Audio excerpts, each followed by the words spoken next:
We've had a blast since we've been here, man. I tell you, we went out last night. I got so drunk. I woke up this morning and somebody had shit my pants.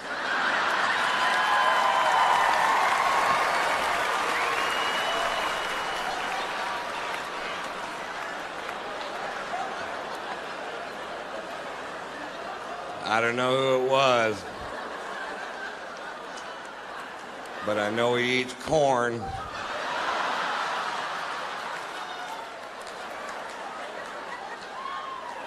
And cake.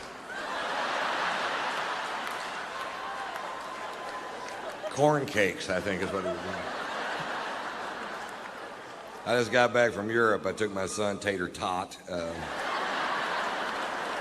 to Europe. We were in Spain during the running of the bulls, but we didn't go to the event because we couldn't figure out why you would. The people that we know that live there were pitching this really hard, and they said that this event's been going on for over 500 years. And I'm like, what? Really? And they explained it to us. Apparently 540 years ago, a bunch of gay sailors in white suits with red scarves got all fucked up and turned loose the cattle and tried to, I'm paraphrasing.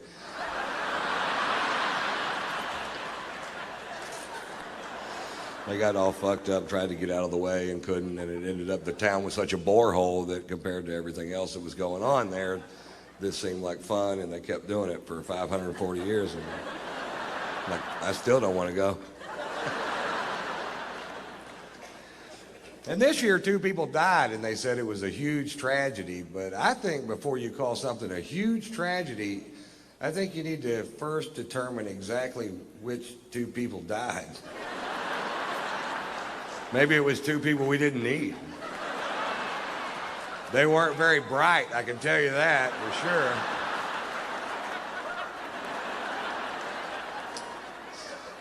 This year, a bunch of Spaniards stood up and said the event should be canceled forever because it's so dangerous. I'm like, it took you 540 fucking years. Hey, fuck that, man. Have 2 a week. We changed the name from the running of the bulls to the thinning of the herd.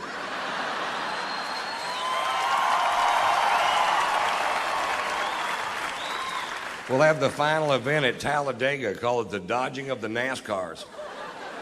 You ready? Go. Vroom, pop. They're quick, aren't they? You might want to turn your wipers on, Dale.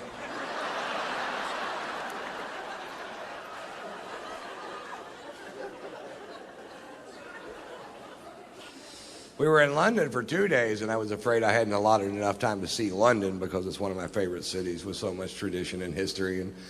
And we were going to get a cabbie to take us around and show us the sights, and I thought I probably should have allotted more time. But if you get a cab driver in London that's a Scottish nationalist, which is somebody that believes that Scotland and England should have no ties whatsoever, they go home every night, watch Braveheart and beat off. Mel Gibson's hitting another guy.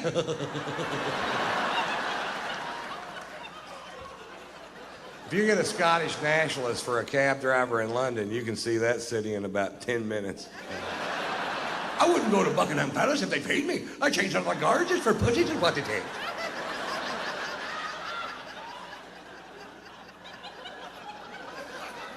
What? Are we going to see Big Ben? I told you to look to the left, you look to the right, I'm getting paid by the mile on the minute.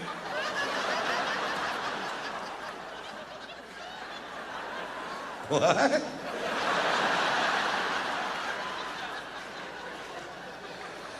Whatever, dude. What's this building? It's your fucking hotel, get out. Well, what are we going to do with the other day and 3/4? Because the food's awful. It is awful, too. They took us to a place called the Fox and the Hound, and I'm pretty sure that's what we were eating. I don't know which one they were serving that night, but I can tell you this, it needed ketchup. And they didn't have any ketchup.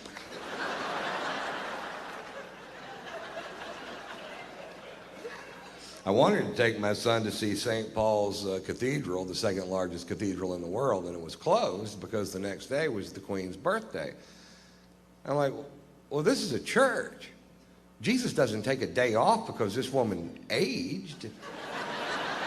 What if this were the day I wanted to give my life to Christ? It wasn't. But what if it would have been? I'd have been screwed, that's what. I have no idea what you'd ever get the Queen of England for her birthday. That's got to be a tough old broad to shop for, doesn't it? I bought my wife a breast implant for her birthday, and I've never been a big fan of plastic surgery, but I got to admit, I've had a lot of fun playing with these things. I haven't given them to her yet.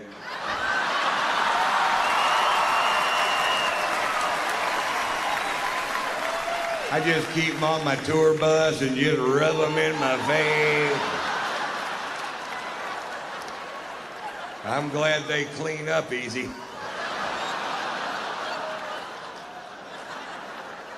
What? I'm just glad they're not made out of corduroy. That's all I'm saying. I'd have to have them Scotch guarded.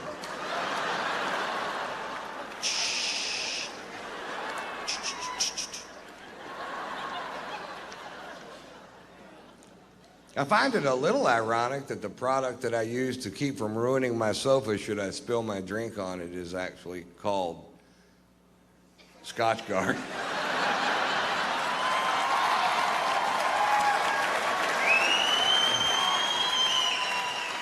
Sometimes things just work out perfect.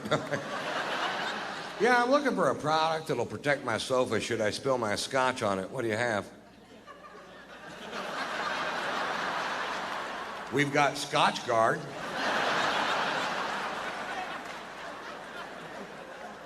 Yeah, let's go with that. Do you have Vodka Guard? How about Sperm Guard? It's a busy couch.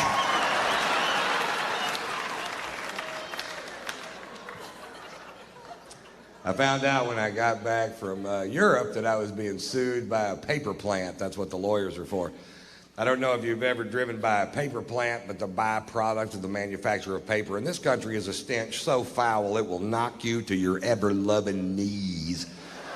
Crown Paper in Houston, Texas is suing me because I said on stage in Houston, Texas that Crown Paper was making the town stink. Like I let some big cat out of the bag. Oh, we didn't know it stunk till you brought it up, Ron. Come to think of it, it smells like a hard-boiled egg fart in this town. Is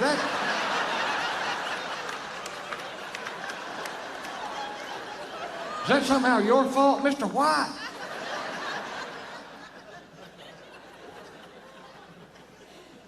The reason I brought it up, I'm from Houston, and as a child, I lived literally in the shadow of this paper plant. And as a child, I thought the whole world smelled like that. I didn't know. And the first time my family went on vacation to another city, I was amazed. I was like, what's that delicious smell? Oh, God, that smells like heaven and flowers mixed together. What is it? That's a sewer treatment facility. That's fetid shit. You should bottle that, send it to Houston. People can rub a little under their nose, walk right by that paper plant without throwing up their fucking lunch. And we found a new use for fetid shit. I think we all win.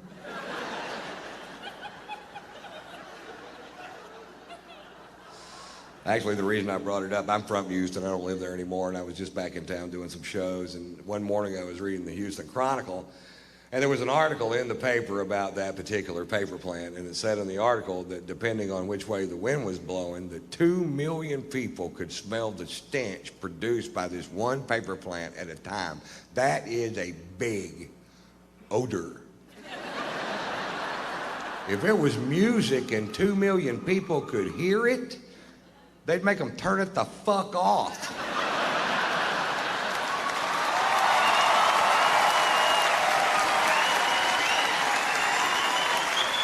Because it's a smell, it's okay? No, it's not okay.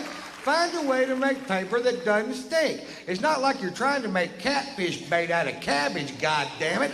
You're making paper out of wood. Paper doesn't stink, wood doesn't stink. You're doing something to make it stink. Fucking quit.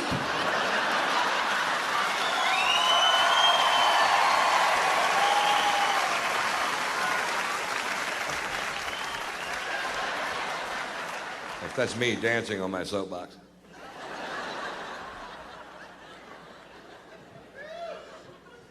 I love this country. I consider myself a patriot. I met my first wife during the Vietnam War. She was from this quaint little village outside of Phnom Penh. I can never pronounce that word. Vancouver.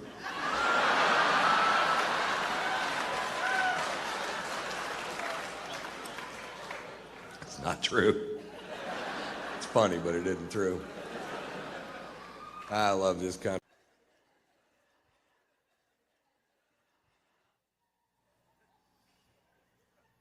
I got thrown out of a bar in New York City.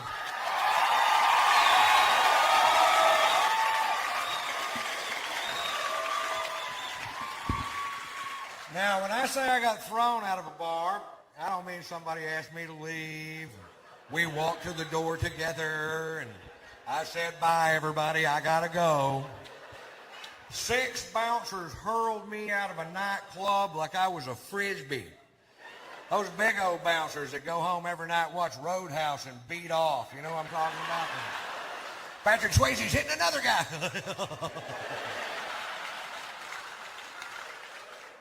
For wearing a hat. I walk into a bar with a hat on. This guy real pissy goes, "Took off the hat!"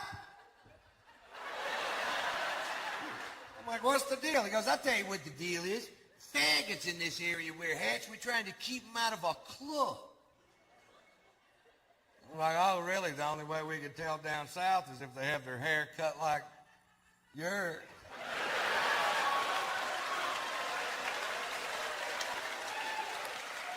And he got all pissed. But he walked away, and I took the hat off, and like an hour later, I'd been drinking, and I forgot. You ever forget? It happened to me. I put the hat back on. The guy comes over to me. Now, I'm between 6'1" and 6'6", depending on which convenience store I'm leaving. I weigh 235 pounds. This guy comes over to me, poking me in the shoulder with 2 fingers, says, "You're out of here." I'm like, "I don't think so, Scooter." And I was wrong. They hurled my ass. And then they squared off with me in the parking lot, and I backed down from the fight because I don't know how many of them it would have taken to whip my ass. But I knew how many they were going to use. It's a handy little piece of information to have right there. Overkill. Well, they called the police because we broke a chair on the way out the door, and I refused to pay for it. And the cops showed up, and at that point, I had the right to remain silent, but I didn't have the ability.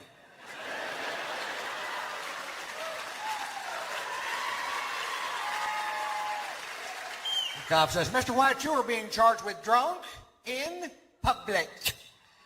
I was like, hi.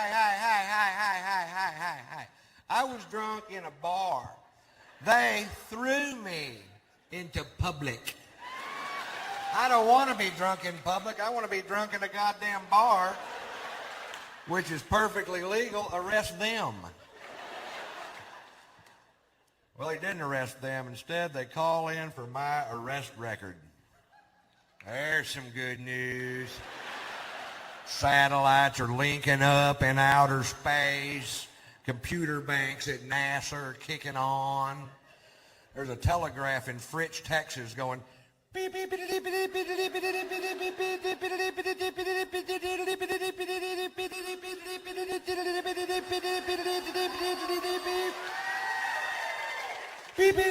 beep. This part takes a while.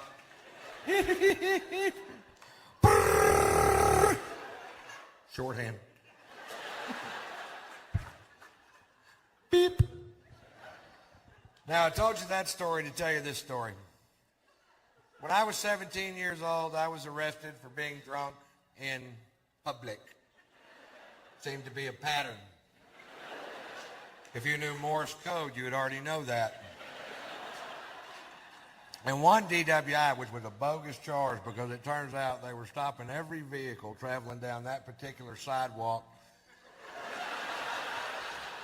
And that's profiling, I believe. And the drunken public charge and Fritz, the arresting officer, who I have literally known all my life. You know what I mean? This guy lived 4 doors down from me in a town of less than 400 people. We've met. He takes me to jail. When we get there, he asked me if I have any aliases, and I was just being a smart ass and said, yeah, they call me Tater Salad.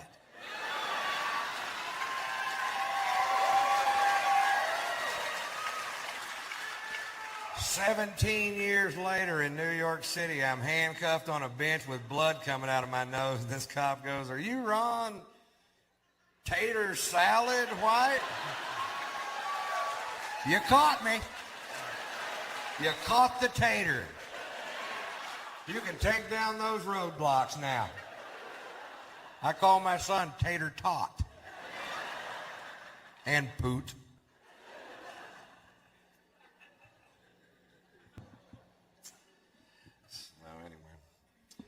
I am a dog lover. Actually, I love my dog. I don't give a shit about your dog. I don't know your dog, man. Your dog could be an asshole. I don't know. Sluggo's an English Bulldog. Sluggo, don't jack with me. He's great. You know what I do to him when he's asleep? I lift up those big old huge Bulldog jowls, and I hide M&Ms and shit in there. He wakes up in the morning, he's like, it's gonna be a good day, Tater. He calls me Tater. He's a great dog. He's sick right now, which is a pain in the butt, because if he gets sick, you can't just feed him medicine, he'll spit it out. You gotta hide it in a piece of cheese. I started him out last year for pick of the litter. And I put him with the female dog for a couple of weeks, and then to make sure it took, I took him down to the veterinarian's office and had artificial insemination done twice. Now, for those of you that don't know, that's where they obtained the semen from Sluggo and put it in the female dog, and now it don't take shit to get old Sluggo to go to the vet. He loves the place. I went down there, and the veterinarian had the audacity to say to me, Mr. White, if you'll just come on back here, we'll show you how to do this. And next time, you don't have to bring in the dog. You can just bring in the semen. I'm like, that's okay. You go ahead and jack off the dog. He follows me around too much as it is. Like I'm going to spend the rest of my life with this bulldog. Jack me off! Get out of here, we got company. You did it the other day. Do it yourself. I don't have any thumbs. I don't have any goddamn thumbs. And Jack me off, you piece of shit.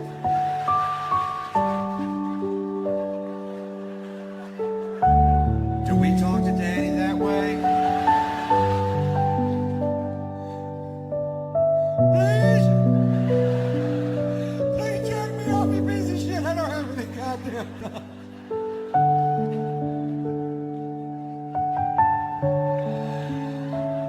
I've lost my mind, haven't I? I'll tell you a little bit more about the demise of my relationship. There was that one thing where I had sex with that girl, but that wasn't the underlying problem. The big problem was, the first problem was this. We lived in a house and it had a thermostat. That's it. Because I like the temperature of the house between 70 and 75, and she liked the temperature of the house between 75 and 110. And you can't keep tater salad at that temperature.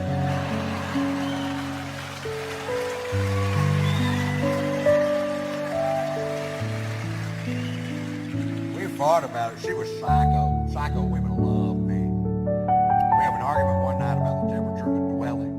She goes outside with a butcher knife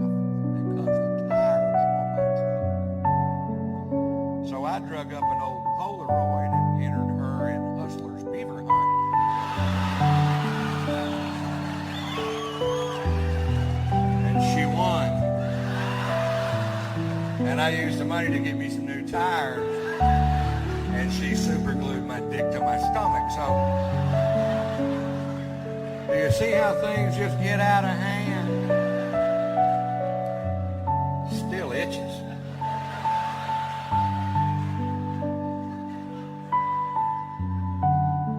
What? After 3 years of being married to this woman, I still didn't understand her. She would get mad at me when I was trying to help her. I'll give you an example. Let's say she'd wake up in the morning and be real bitchy. Let's just say.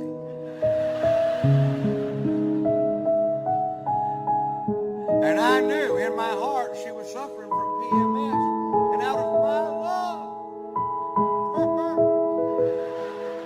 I would offer her my dog. Tell her, honey, I believe if you eat this my dog, you won't bitch quite so much. She would growl at me and wouldn't eat the my dog. I had to hide it in a piece of cheese. Thanks for playing along. I hope you enjoyed it. You guys were great, man. Thank you very much.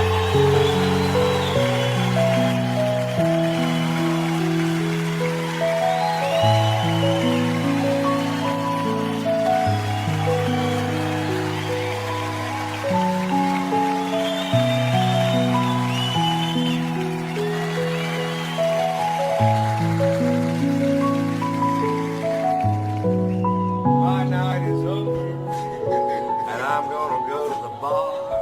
But the bar is in my pocket, so I don't have to go too far. It's a beautiful song. So, how'd you like the show? It was awesome. It was very funny. Awesome. Oh, I loved it. I think it's hilarious. Ron White kills me. Yeah, that tater salad joke gets me, man. I couldn't stop laughing. Tater salad. We love it. We love it. He's too funny. My jaw's hurt, and I think I was crying more than anything. You enjoyed the show? Yes. You had a really good time? Yes. Did you laugh? Furious. Yes, I did. Did you,